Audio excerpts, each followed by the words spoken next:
Vamos para mais uma aula de parasitologia, dando prosseguimento ao nosso conteúdo de parasitologia.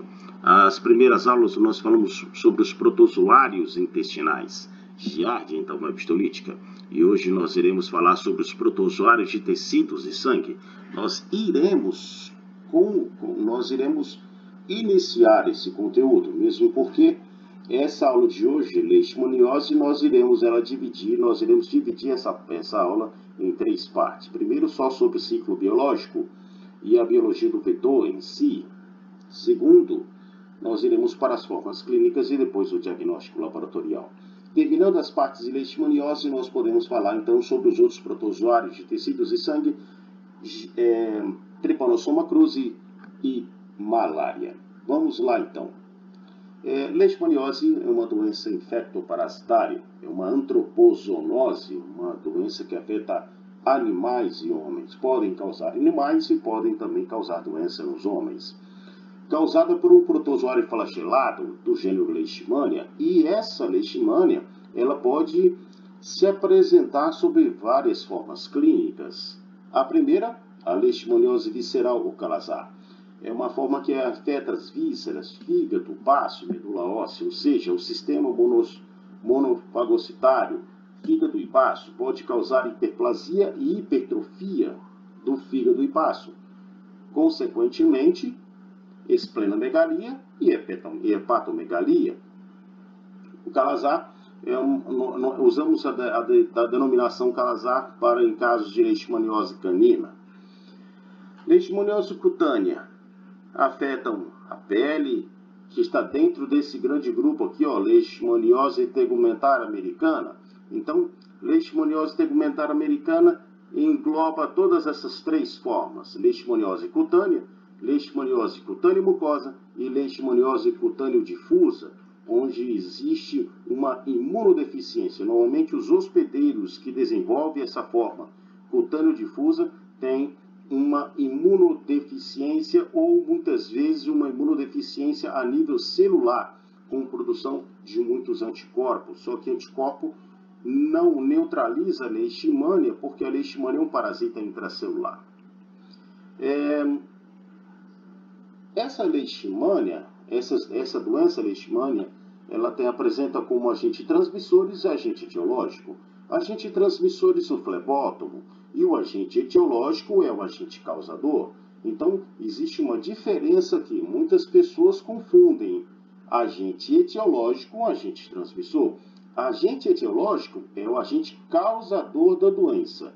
E o agente transmissor é apenas agente que transmite essa doença, podendo ser um vetor mecânico ou um vetor biológico. No caso da leishmaniose, esse vetor aqui, um flebotomio do gênero Lutsemania, é um vetor biológico, onde a leishmania irá passar por várias mudanças e vários amadurecimentos até se tornarem leishmanias infectivas. O flebotomio, pertencentes ao gênero Lutzomia, apresenta algumas espécies: a Lutzomia flaviscutellata, a Lutzomia whitmani e a Lutzomia umbratilis. Todas essas três espécies de Lutzomia transmitem essas espécies aqui de leishmania: a brasiliense, a guianense, a Layson e a amazonense. Veja, a leishmania infanto, que é a causadora da leishmaniose visceral, ela é transmitida pelo Lutzomia longipalpis, que é uma espécie que está bem mais adaptada ao ambiente urbano, onde houve aquelas modificações do hábitat e, consequentemente, uma melhor adaptação dessa espécie aqui para a leishmania infanto. Não significa que essas outras espécies não podem ser encontradas no ambiente urbano? Pode sim, muitas vezes, principalmente em decorrência de modificações nos hábitats, principalmente porque são vetores mais de ambiente silvestre. Então, leishmania brasiliense, guianense, Layson e amazonense estão praticamente envolvidos em uma doença silvestre que atualmente pode sim estar se adaptando ao ambiente urbano em decorrência das modificações dos hábitats. Então, essas espécies aqui são esses parasitas flagelados, apresentam um flagelo que nasce nesse bolsão flagelar, na região anterior do parasita. Esse aqui é um núcleo, um parasita flagelado de corpo citoplasmático alongado, e esse aqui é o kinetoplasto, que é a região onde nascem esses flagelos. Então, essa leishmania está dentro do intestino do inseto transmissor. E é aqui dentro desse intestino que essa leishmania passa por várias modificações até se tornar formas metacíclicas infectantes. Para podermos falar sobre o ciclo biológico, é importante que nós falamos sobre a morfologia do parasita em si. Então, esse parasita ele pode se apresentar sobre algumas formas durante o ciclo biológico. Dentro dos macrófagos, ou seja, células são formas intracelulares, são as chamadas amastigotas. Essas formas amastigotas aqui, elas são formas arredondadas, como vocês podem perceber nessa figura, na figura A, são formas arredondadas que não possuem flagelo livre. Essas formas aqui são formas intracelulares, apresentam um núcleo e um cariossomo central. Essa forma arredondada e que não possui flagelo estão dentro dos macrófagos dos hospedeiros vertebrados. E sugando o sangue ou fazendo o reparto sanguíneo em um hospedeiro vertebrado, é que o lutsomia ou que o flebotomínio ingere os seus macrófagos contaminados. Esses macrófagos, com as amastigotas, são ingeridas pelo vetor e dentro do vetor ela se transforma, ela faz uma citodiferenciação para essa forma aqui, ó, conforme figura B, uma forma alongada, com núcleo central e cariossomo, kinetoplasto e o bolsão flagelar, e o flagelo nascendo anterior ao núcleo.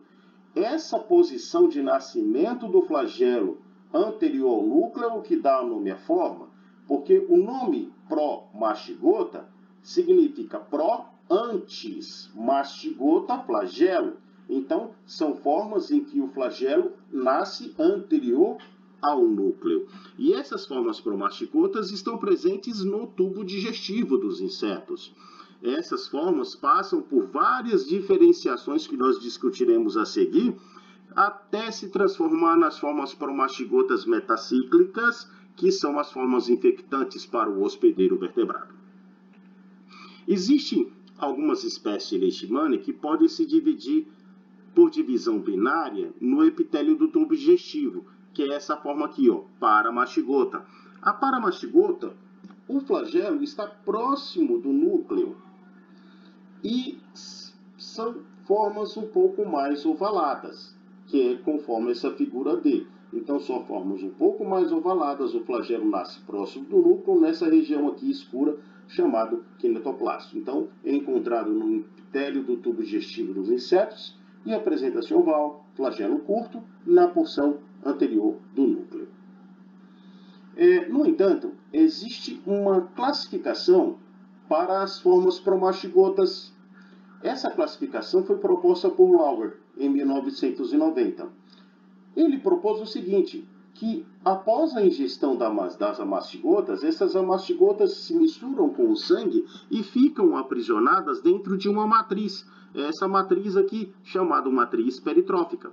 Essa matriz ela é sintetizada, ela é produzida pelo próprio intestino do inseto, que apresenta uma matriz quitinosa. Ela envolve todo aquele bolsão de sangue contendo as formas amastigotas. Cerca de 18 a 24 horas, essas formas amastigotas se diferenciam em formas promastigotas procíclicas. Então vejam, as amastigotas se diferenciam para formas promastigotas procíclicas. E essas formas promastigotas procíclicas, elas depois fazem uma citodiferenciação para formas nectomonas. A diferença entre as procíclicas e as nectomonas está no tamanho dessas formas e no tamanho do flagelo. As formas procíclicas são formas curtas, com pequeno flagelo e apresenta pouca motilidade. As formas nectomonas já são formas mais alongadas com um grande flagelo e apresenta grande motilidade. Com essa citodiferenciação de procíclica para as nectomonas, o que acontece? As nectomonas conseguem dissolver essa matriz peritrófica e migra para essa região entre o intestino médio torácico e o intestino médio abdominal. Cerca de 3 a 4 dias, elas podem se diferenciar para as formas aptomonas e metacíclicas. As formas aptomonas, elas migram para a válvula do estomador. Essa válvula, ela separa o intestino anterior do intestino médio torácico. Qual o objetivo dessa válvula? Ela abre para o alimento passar e fecha para o alimento não retornar. Ou seja, não aconteceu o processo de refluxo. Só que essas formas aptomonas, em decorrência da grande colonização da válvula do estomodeu, ela faz com que essa válvula não se feche totalmente quando ingerindo sangue.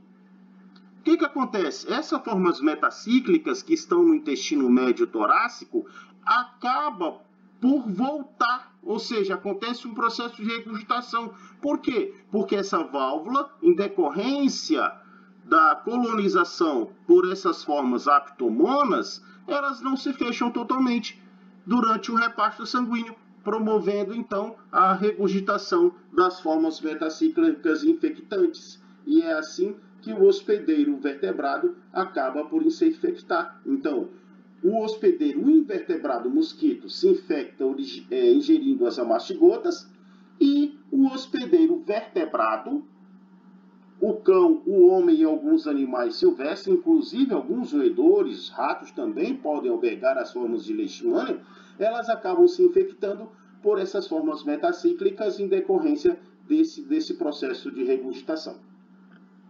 Essas são as formas de promastigotas, então procíclicas, nectomonas, formas infectantes metacíclicas, e essa forma aqui, e essa forma aptomonas, que coloniza a válvula do estomodeu. Partindo agora para o ciclo biológico, nós podemos então discutir o ciclo biológico. Percebam que existe dois hospedeiros, um hospedeiro invertebrado e um hospedeiro vertebrado. Então, nós temos um ciclo biológico heteroxênico. O hospedeiro invertebrado é o vetor lutsomia, onde as formas promastigotas estão em diferenciação e se adaptando para ficarem nessa região e podem serem repassadas para o hospedeiro vertebrado. E os hospedeiros vertebrados? Podemos encontrar alguns roedores, ratos podem ser, os cães e alguns lobo-guará nos ambientes silvestres, podem todos serem reservatórios para a leishmania. Então, nós temos um ciclo de vida heteroxênico, que se desenvolve em dois hospedeiros, um invertebrado e o outro vertebrado, e nós temos um ciclo de vida eurixênico, onde a leishmania ela pode se adaptar ao cão e também pode se adaptar em alguns outros animais silvestres. Bom, conforme já falado, nós iremos dividir o ciclo, primeiro o ciclo biológico no vetor e depois o ciclo biológico no homem ou no cão. O ciclo biológico no vetor, o que acontece? O vetor, ele se contamina ingerindo as amastigotas. E onde estão as amastigotas? Dentro dos macrófagos parasitados. E esses macrófagos estão nos tecidos dos animais, principalmente o cão, que é um dos principais reservatórios, no caso da leishmaniose visceral. Por quê? Porque o cão ele apresenta um parasitismo muito intenso na pele. É uma forma muito mais fácil do flebótomo se infectar. Então veja só o que acontece. O flebótomo ele vai fazer o repasto sanguíneo nesses animais, nesses hospedeiros. Só que ele não consegue, digamos, fazer o repasto diretamente dos vasos sanguíneos. O que ele precisa fazer? Em decorrência do seu aparelho bucal ser muito curto, ele não consegue atingir diretamente um vaso sanguíneo. Então, ele vai fazer um processo de dilaceramento daquele tecido e formar um bolsão de sangue, contendo o resto de células, contendo sangue. E é a partir daí que ele consegue se contaminar, tá?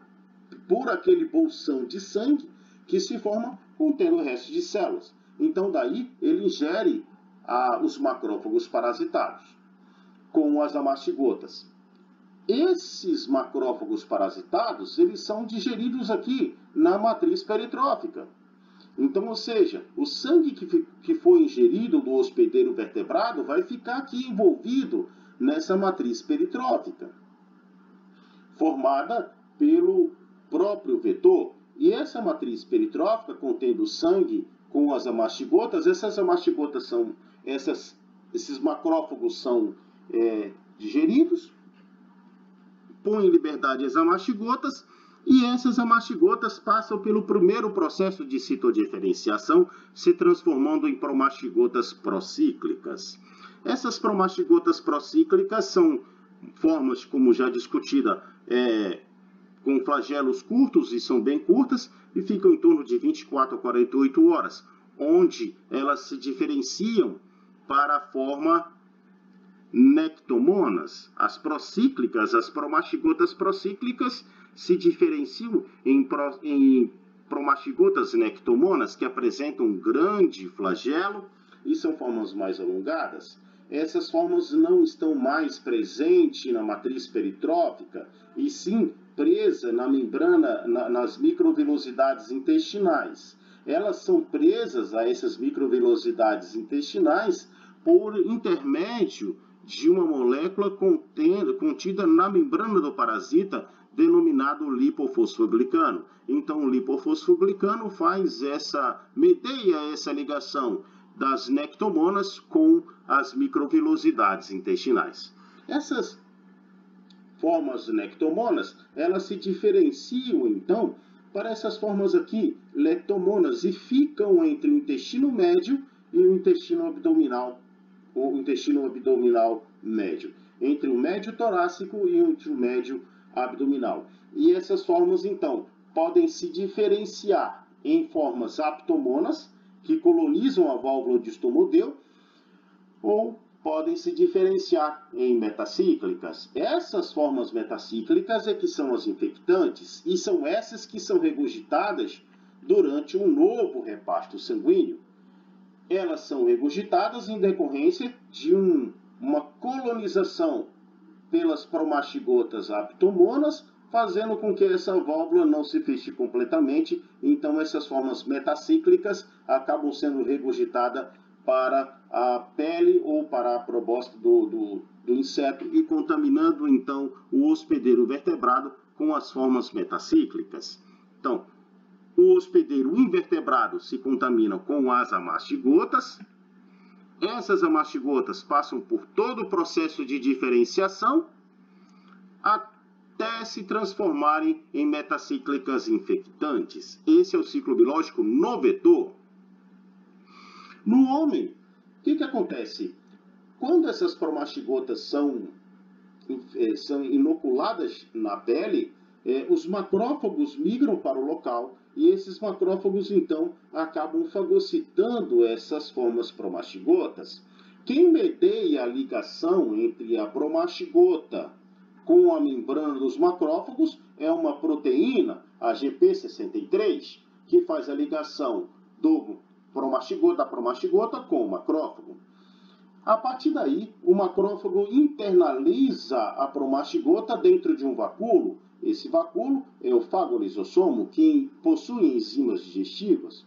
No entanto, essa forma promastigota se diferencia em formas amastigotas. Essas formas amastigotas se adaptam melhor ao conteúdo fagolisossômico. Essa membrana das formas amastigotas contém lipofosfoglicano e a GP63. O que essas duas moléculas irão fazer? Promover a sobrevivência intracelular do parasita. Então, essas formas amastigotas não são mortas por enzimas lisossômicas, a não ser que os macrófagos estejam ativados. Aí, quando os macrófagos estiverem ativados, elas produzem óxido nítrico e conseguem matar as amastigotas. Mas isso é um capítulo para a imunologia. Essas formas amastigotas, elas se dividem por divisão binária, coloniza todo o fagolisossomo e acontece, então, a lise do macrófago. As outras amastigotas invadem outros macrófagos e conseguem prosseguir todo o ciclo biológico, até que, fazendo uma união entre os dois ciclos, até que o hospedeiro faz novamente o repasto sanguíneo, ingere os macrófagos com mastigotas, matriz peritrófica, e assim consegue todo o ciclo, faz toda essa citodiferenciação até ele se tornar formas infectantes procíclicas. E assim, formas infectantes metacíclicas. E assim nós terminamos o ciclo biológico. Essa parte aqui é a parte em que o vetor ele não consegue atingir diretamente um vaso sanguíneo, que é a parte chamada de telmatofagia ou pull feeding. É a parte em que as peças bucais curtas fazem o dilaceramento do epitélio, provocando um bolsão de sangue com restos de células e com macrófagos infectados e com macrófagos parasitados. E é assim que o inseto vetor ele consegue se contaminar pelas mastigotas ou pelos macrófagos parasitados. Nós terminamos a nossa videoaula. Fiquem com Deus, dê um like aí para o nosso conteúdo e eu volto no próximo dia, nos próximos dias, falando sobre as formas clínicas da leishmaniose. Esse é o referencial bibliográfico, tem livros de parasitologia humana, dinâmica, tem o manual de vigilância e controle, e também eu tenho uma tese de doutorado falando um pouco sobre a leishmania como uma bibliografia complementar. Fique com Deus e dê um like no vídeo. Obrigado.